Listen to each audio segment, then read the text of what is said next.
Sobrang hirap talaga pumili kasi ang daming magagaling. From top 10, naging top 20 na, basing from headshots. So, eto na. Unahin natin si Brazil. This fresh-looking delegate from the humongous country of South America is giving us a fresh vibes. So, kitang-kita nyo naman. And then, she is also a mother. Tapos, walang bakas sa kanya na married siya at meron siyang anak. And then, kung makikita nyo, the hairstyle, the body structure is perfect talaga siya para magkaroon ng higher placement ang Brazil. Bumulaga sa akin si Chile. Iba din yung eksena niya, napaka-regal niya, tapos ang lakas ng dating niya. In both photos, tapos in motion. Kaya abangan natin si Chile kasi meron siyang kakaiba talaga na vibe na maibibigay sa inyo, lalo na kapag nakita mo siya in person. So, let's watch out for Chile.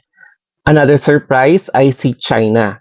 This professional model from the largest country in Asia ay nagbibigay din sa atin ng full of surprises, tapos pwede talaga niyang i-break yung mga current top picks mo. It's because in motion, nung arrival niya, iba din siya. Kapag itabi mo sa mga ibang candidates, lumulutang talaga siya at kumikinang din. Ramdam mo rin na malakas ang aura ni Colombia. Pero ang eksena nila is silent type. Hindi siya pang type A personality yung atake niya ngayon. So, abangan siguro natin sa preliminary competition dahil baka magpo-full blast siya and hindi siya masyadong visible sa mga pageant vloggers kapag lumalabas sila. Parang low-key lang ang eksena niya. For Dominican Republic, one word na pwede kong i-describe sa kanya is perfect. She is really seriously aiming for the crown. Kaya kung makikita niyo sa post niya dito sa headshot, very prepared, very dramatic, very detailed yung kanyang photo. Kaya yes, subaybayan natin itong si Dominican Republic. Ang galing din ng headshot ni Miss Finland. So, if you're going to base from this photo, she looks expensive kasi you can put her sa mga high fashion brands, sa mga high-end magazines because she can deliver, she can sell luxury brands. So, mabenta rin talaga tong si Finland. Para sa akin, bongga din si Honduras.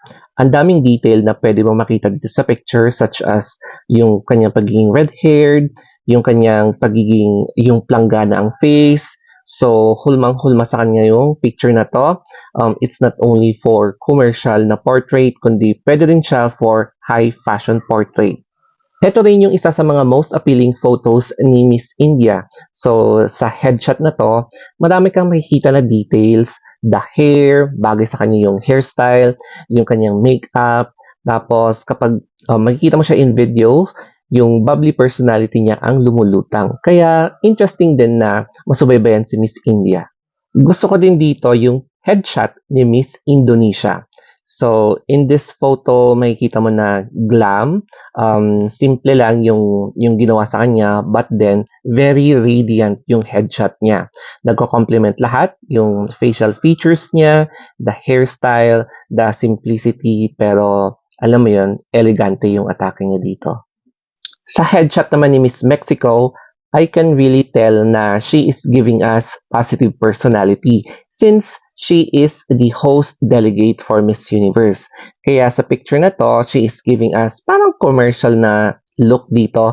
And the wavy hair, mas bagay niya yung ganitong hairstyle for me ha. Kay Nigeria naman, yung strong features niya dito ang naka-highlight sa headshot na to. So, if she will capitalize this kind of hair and makeup, I'm sure mapapansin siya not only in photos but also in motion, especially in Mexico na naghahanap sila ng ganitong strong features. Kay Panama, all I can say is, ooh, napaka-breathtaking ng itsura niya dito. Yung facial features niya, parang there is something sweetness, tapos nagko-complement din yung hairstyle niya, and then yung ginamit niya dito sa wardrobe sa photoshoot na ito. Kaya, for Miss Peru, what I love about this photo sa headshot niya is she is like communicating with us using her eyes. So, hindi lang siya nag-i-smiles, kundi parang sinasabi niya na, hello, pati naman ako pansinin nyo. Mga ganon. So, it's eye-catching. Yung facial features din niya, yung hairstyle niya, nagka-complement din. Pati na rin sa background niya. Speechless din talaga ako kay Philippines.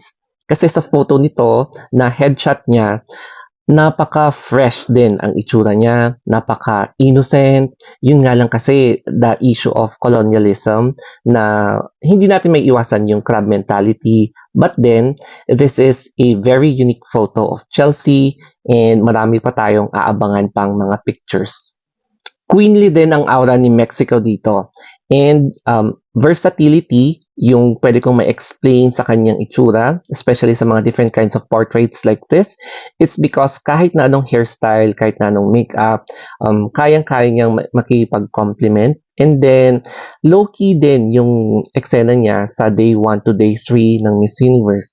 Kay Thailand naman, I can sense confidence in this portrait. Sa headshot na to, mapapansin mo talaga na she is prepared and she is hungry for something higher. So let's also watch out for Thailand. It's because they have been grooming their candidates well, and makita nyo dito sa picture na she is also ready for any challenge.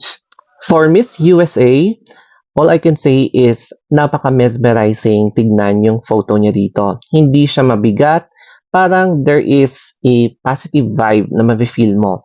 And what I like about this photo is yung kanyang yung styling, the hair, gusto ko din yung highlights niya, tapos very radiant siya dito sa picture. For Venezuela, wow, ito yung glamazona na makikita natin at ina-expect natin from a country that are sending candidates na fully prepared katulad nito. So, dito sa kanyang headshot, all I can say is she is captivating. Mapapansin mo talaga na she is ready. She is well prepared and she should be also watched out for. As for Miss Zimbabwe, she is giving us a character. Parang something na nakikita natin sa mga movies, sa mga soap operas, sa mga ganitong vibe. And makikita natin yung sophistication ng kanyang facial features, yung striking eyes, tapos the lips, yung nose, the facial features, the skin tone, tapos yung hair. Kaya very exciting talaga ang representative ng Zimbabwe this year. Nagustuhan nyo ba ang aking personal top 20 choice? Basing lang sa headshots and not during the arrivals of the candidates from day 1 to day 5. So sa headshot ko lang talaga siya binised. And I'm sorry if your country wasn't mentioned in my list, but this is just a parang observation ko and things may change. So, syempre, there will be changes when I'm going to talk about yung mga arrival hot picks natin. So, if you have more, kung gusto niyo pa ng more updates from me, don't forget to follow me, especially muna sa Instagram, and then, of course, sa YouTube, sa FB, TikTok, Twitter, Threads. So, that's it, guys. Thank you for watching, and have a nice day. Mwah!